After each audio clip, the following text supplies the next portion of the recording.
Okay, so it is another weekend and it's time to get some more work done on the Fury. And what I want to tackle this weekend is to rebuild the 8 3/4 rear end on this. It has the factory 276 gears, I believe. I want to look at that, and I want to upgrade them to 353 gears, or 355. I'm sorry, 355 gears, because that's what I have in the Barracuda, and that combination worked perfect. So I ended up buying this on eBay. It's Elite Gear or something like that. I'll put information on the actual name, but I'm pleased. I mean, it's a full kit with bearings and bolts and all that jazz, and then Yukon gear and pinion, and these should be the 355 gears. So I will be honest, I've never done this before. I have never worked on a differential, so I'll be looking at a lot of like tech manual stuff of what originally was in the service and doing a lot of research. But I do want to do this on the Barracuda as well. I believe it has posi on the Barracuda, where this is an open diff. It's just not necessary to have posi on this car. It's got these massive rear wheels anyway, so I could never break the tires loose. Anyway, so first off is to raise both wheels on the Fury, take the wheels off, and remove the axles. I need to remove the axles in order to get the third member, I believe it's called, or the center section of the differential on the 8 3/4. Looks very serviceable, so I think I'll be fine, but like I said, I just haven't done this before. All right. So here is what I did so far. I'm going to use this cross plate that's designed to pick up the car, and I got the 2 jack stands right there. I'm just going to hold up the axle, so I will jack up the car on both sides, and once I get, if I'm able to do this without raising the whole back end, but I'm going to give it a shot. Yeah, I can do that. I just need to bring them down so that they fit. Get one side, then get the other. So the other thing I did is I blocked both front wheels, and see, there's one on that side, and then I also did a tie down wrapped around the K member. So you know, my lift tilts. I don't know if you've ever seen when I'm using the angle that this lift slopes downwards towards the rear of the vehicle. So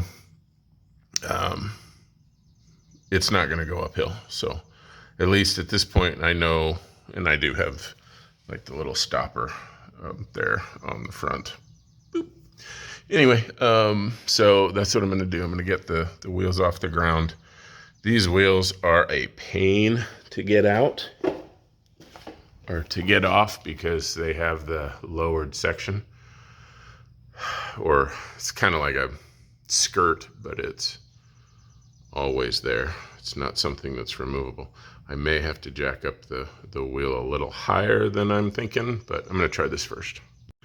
So, fun fact on this 1968 Fury, these lug nuts are reverse threads. That's why I couldn't use the chrome ones.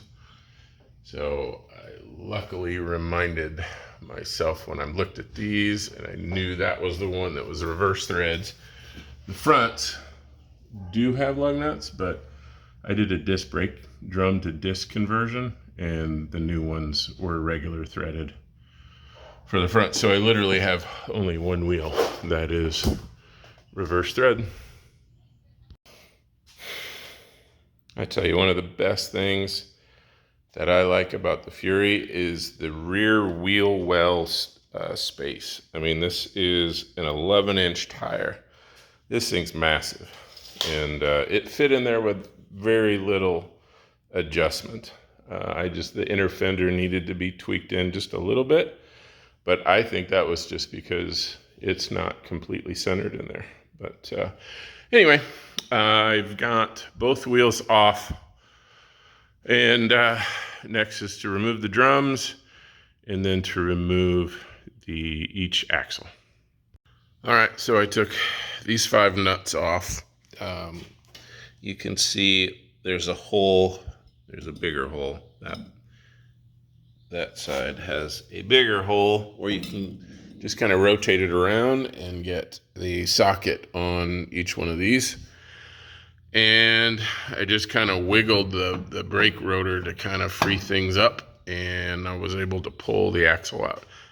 The guide does say from the service manual, the Plymouth service manual, it does say to replace the gasket and this. I'm assuming that seal, I think they said it was an inner seal, but I'm going to go ahead and replace the bearings as well. Might as well just do this and never have to mess with it again. So I'm going to take the one on the other side off as well, and then take that center section out and drain the fluid and pull the center out. And then I'll probably be done for today. It was kind of a late start. All right, so both axles are out. So now it is time to drain the center section. Take off all the lug nuts, all the nuts around the outside of the pumpkin. Is it a pumpkin when it's on the inside? I don't know. But, and just for the record, my case is a 741. I don't know if you can see that. Yeah, 741. And one thing I have to figure out, they said that this is going to be a different spline. So that's why I'm doing this before measuring the drive shaft, because I'm pretty sure, well, I don't want to measure the drive shaft with this and then put something else on that's a different size and regret it. So I'm waiting to get the center section out, get everything back in, and then I will measure for the drive shaft when it's time. All right, so got all the nuts off and some of it's draining. You can see it's fluid's not too bad, but I know I've added some in here. Yeah, so it was all good. No concerns there. But now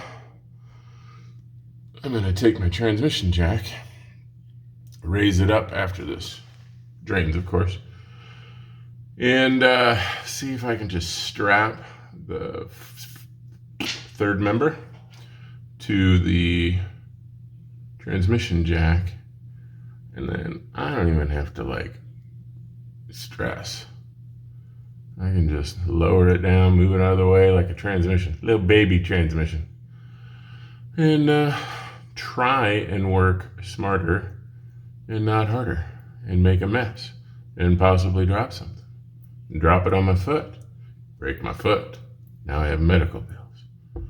Anywho, I'm getting a little off topic here, but I'm pleased. This is a couple hours, hour or two, and I'm really not working that hard per se. I'm just kind of taking it easy. It was kind of a long day, so I'm making progress, but I think a lot of this has been worked on before, so this is not I think if I were to have a vehicle that had been sitting in a field for 10 years, this would not be going so smoothly. So take that into advisement. All right, well, that went semi according to plan. It didn't fall on the floor. So got it out. I don't know if there's a way to see. 276 right there. I don't know if you can see. Try to get that visible. So it's out, and I'm ready to go. I'm ready to put this away for tonight, and then tomorrow we take this apart. So I have everything, or should have everything, to do the bearings and all that. So I need to brush up on the procedure. I'll leave this like this, and let's move on to repairing everything here, and then I'll probably order some parts tonight so that I can get them as quickly as possible for the axles. So far so good. Well, step one for today, if I'm going to put that third member on this vise, I needed to clean up my workbench just a little bit. Actually feels really good to have workspace again where I'm not going to be losing all my tools. So I'm going to get the center section, third member, on this vise and start doing some measurements. Okay, so I have the center section on a vise. It is upside down, similar to the procedures that I'm using the Plymouth service manual, and talks about, doing measuring the run out, which basically is how straight this pinion gear is. So I'm going to rotate it and then find the furthest out and then zero that out. And I believe I need to be less than 5 thousandths of variation between this pinion angle. And with this being like, this was a 318 car. This is the one that was originally in the Fury. Yes, at another point it had a 383 in it, but it still was a 2-barrel, I believe, when I bought the car. So I don't feel like this rear end has been stressed in any way, but I'm still going to do these measurements just to learn and to know more about these rear ends. I noticed, so I have the dial gauge all set up. It's pretty straight and held nice, but there are some little nubs here on some of these bolts, and so you'll see the dial gauge kind of fluctuate or click right there. So I'm not going to use any of those moments, but let me see if I can get to the furthest down part. I'd say it was right about there, and I will zero that out.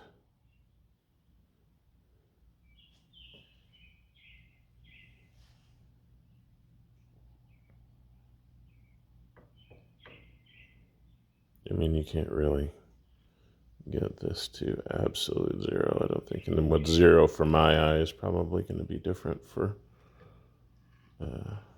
yours. All right, we'll just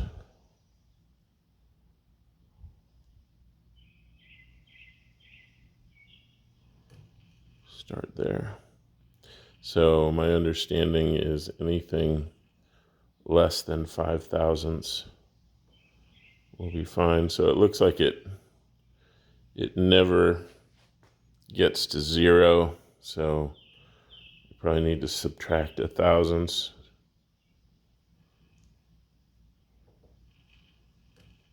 All right, so if I rotate,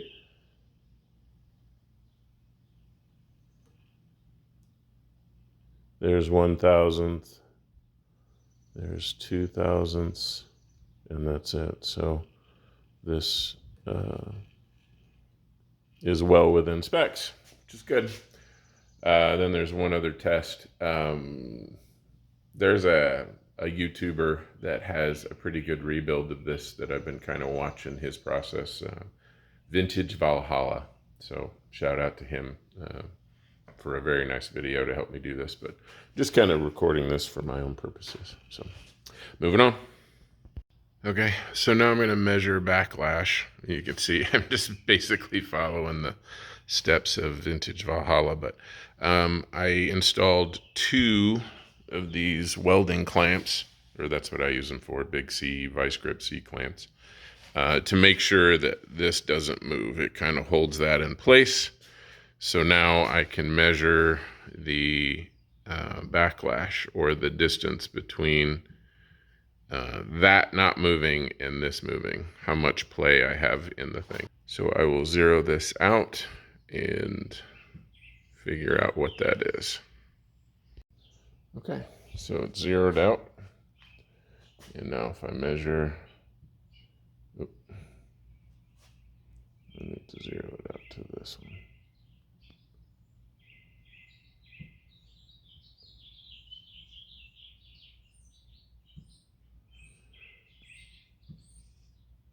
So I would say this existing one has about 9 thousandths.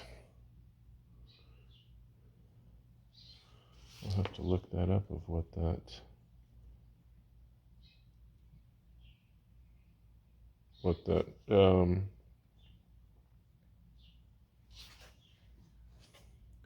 what's the threshold limit for that? So moving on.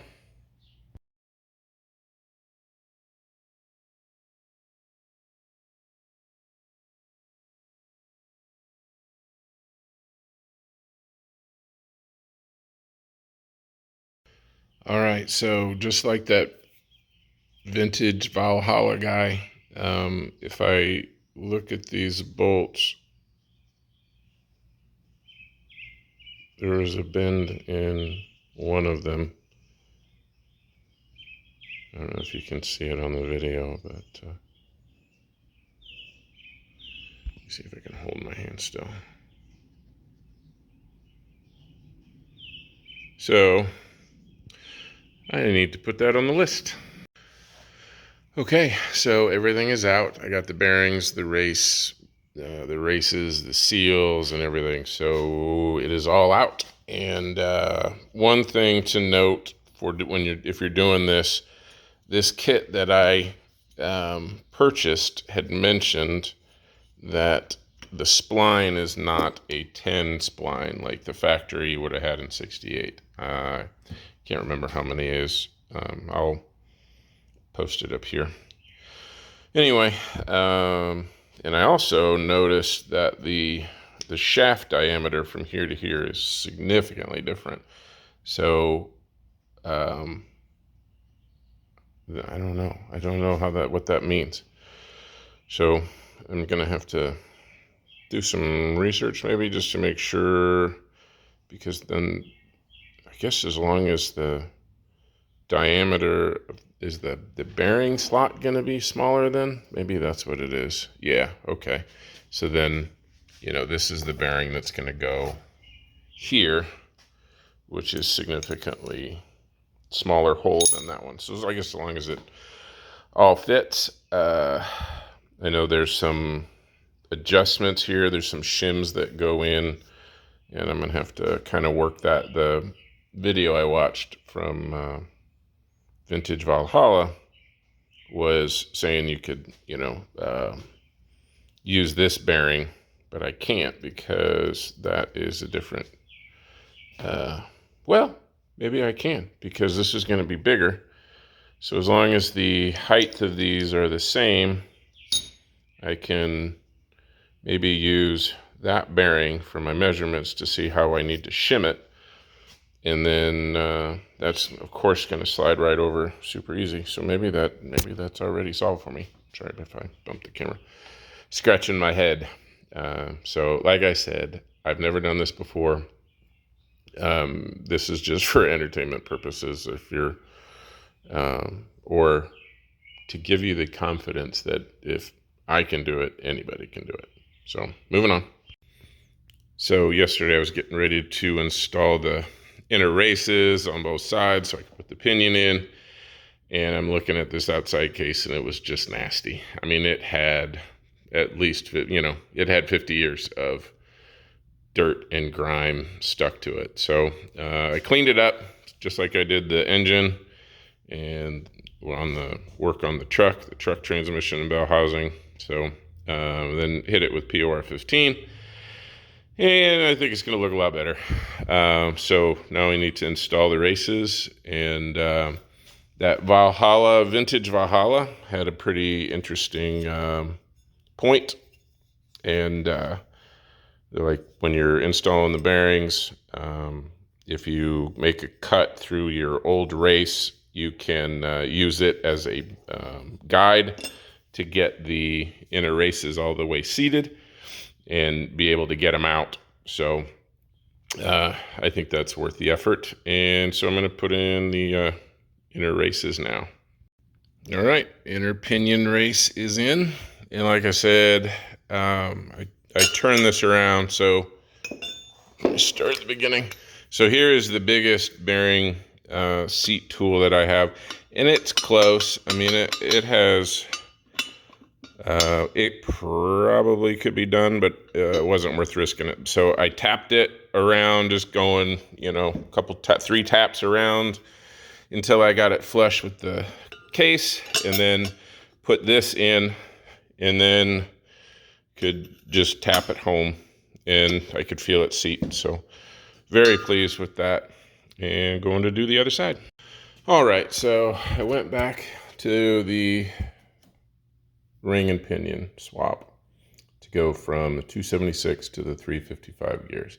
I bought this kit that was supposed to be specifically for the 741 case, the oldest style, and so I removed the bearing. I tried using my puller like this. I broke it, kind of pieced it together, and bolts are bent. It's kind of a mess. But then I started taking the Dremel tool, and I know a lot of people don't use the Dremel tool, but to me, you know, yes, I went through one entire bit, but it worked really well when I was trying to get here, and I did nick it a little bit right there, but nothing major. But you can see when the Dremel kind of wears itself down, it makes a small, I mean, you can get in there that you can't, I don't think you could really get in there with a full-size grown-up death wheel. So once I made the relief cut, it took me forever. Like, this is hours getting into this. But anyway, the instructions say to use the stock, you know, that they come up with a potential bearing pinion depth shim, and they show it at 0.030. But on the other side, it says, you know, go ahead and start with the factory one. So I'm like, okay. So I got this thing off, the bearing that's pressed on, and I'm sitting here looking at it and trying to do some measurements and trying to figure out, okay, you know, this kind of looks like the same depth as this, but I started taking some measurements and kind of looking at stuff. And if you look at it from an angle, I don't know if you can see this on camera, but the new Yukon gear is lower. It doesn't have as much teeth as the factory one. And I think that's what this is supposed to represent, is the distance. Like, if you look from here to here, I think that is the right depth. And I took some measurements from here to here and here to here. So I think, or I'm sorry, from here to here. I think basically what I'm saying is this with this little step that's automatically in the gear is the same height as this without the shim. So I think they're saying to do that. And that will be the same as what I had previously. So I'm going to measure the thickness of this. I was gonna use some of the shims that they came with, but these things aren't even, like, this isn't, I don't even think this is for this. None of these shims seem to fit anything that I have. These don't fit the stock, and they don't fit the new one. So I don't know what I'm supposed to do with this stuff, but the factory one does fit pretty good. You know, there's no play in here, just like there is here. So I'm gonna go ahead and go with this. I'm gonna take some measurements, and the only thing I can really do is press this on and then put it in there. I know some people were talking about grinding the old bearing and then make it so that it easily slides on and off. But as you can see, I destroyed this, so that's not going to work. But anyway, at least I'm moving forward.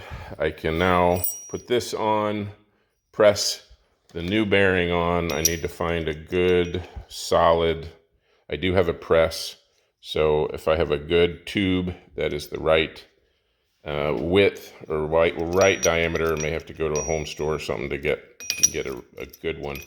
But I should be able to press that on, and then I can test the pinion depth. I can kind of put it all together and check the pattern and all that jazz. So I really don't have any other choice at this point. I was watching some good YouTube videos on this, and they were talking about the factory bearings, if they're in halfway decent shape, are going to be better than the aftermarket ones. So I had to change these because this is totally different.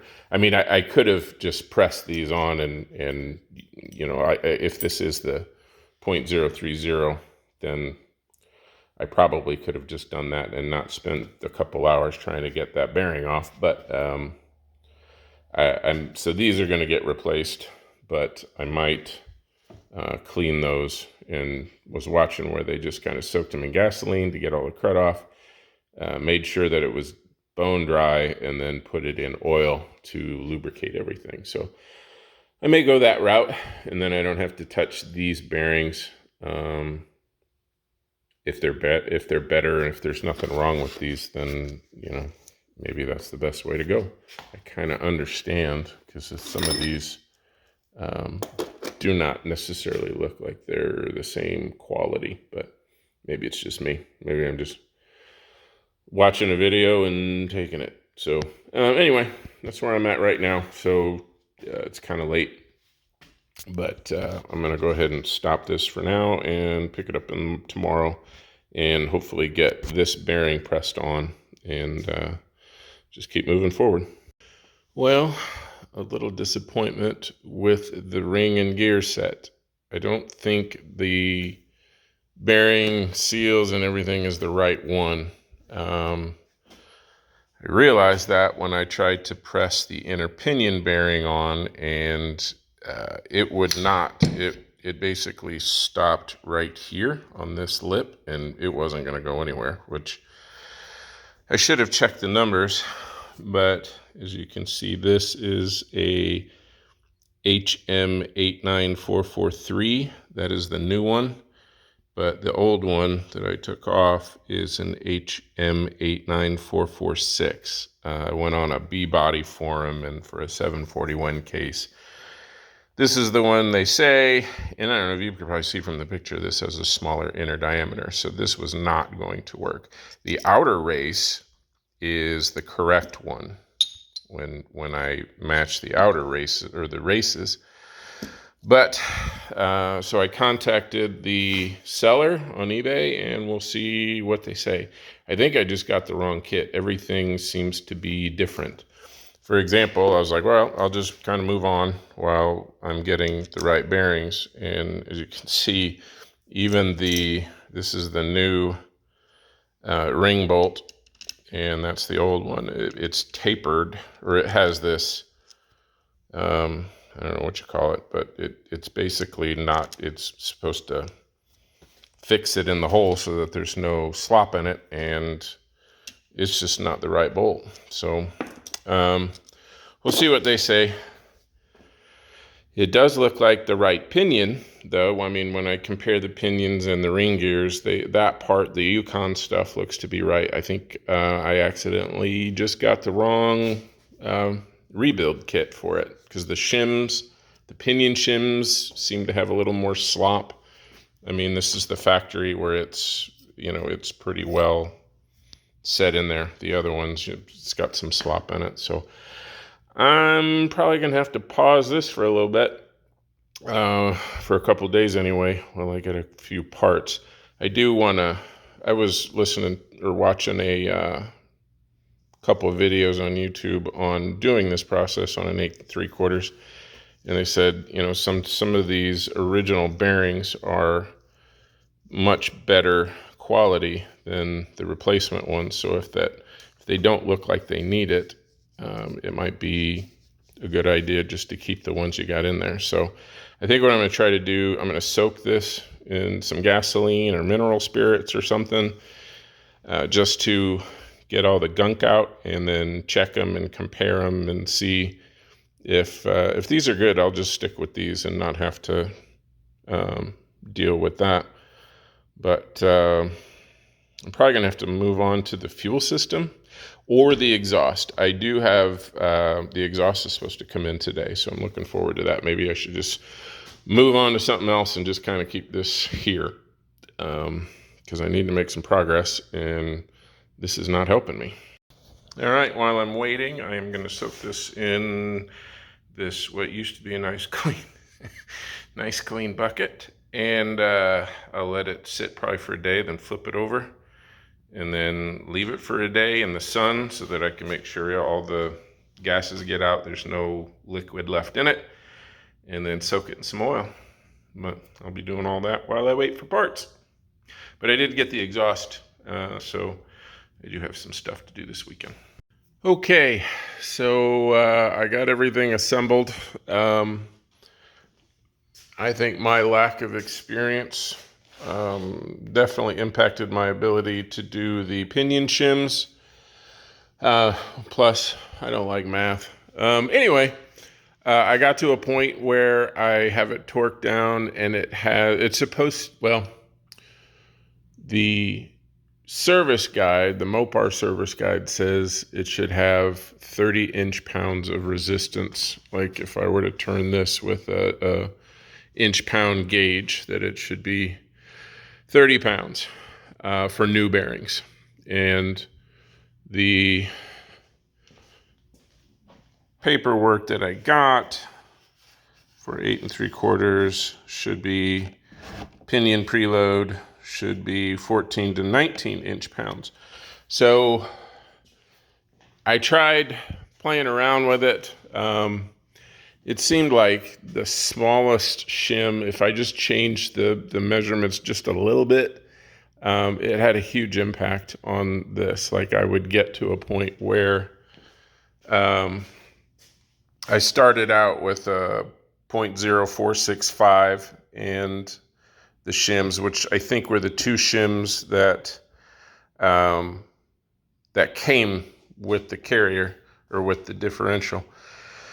And when I tightened everything up, it just had too much play in it. It was barely even registering on the inch-pound gauge. So I tried basically, bumping it up and then moving it around and smack it up, flip it, rub it down, and oh no.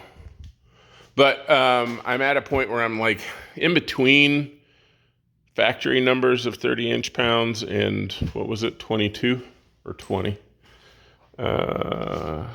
19. 14 and 19. So I think I'm at 20 without the seal in. So I think it's fine. And I got this shimmed up. Everything's tight, and adjusted it so that I had, I think 6 to 7 thousandths backlash. So I got that taken care of. So next thing was to look at the pattern. So here is my drive pattern. And if you can see, I think that's pretty darn good. It looks, you know, it's circular and it's not coming off the edge, or was that the face? So now I need to do the coast side or in the other direction, but let me see if I can get a better angle of this.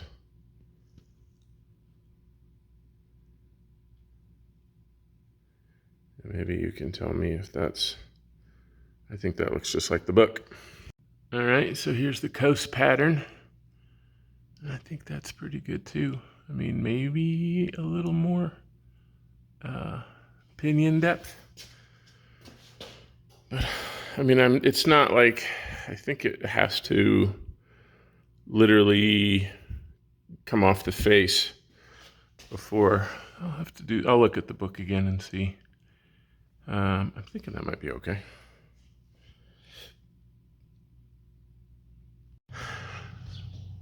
Okay, third member is back in.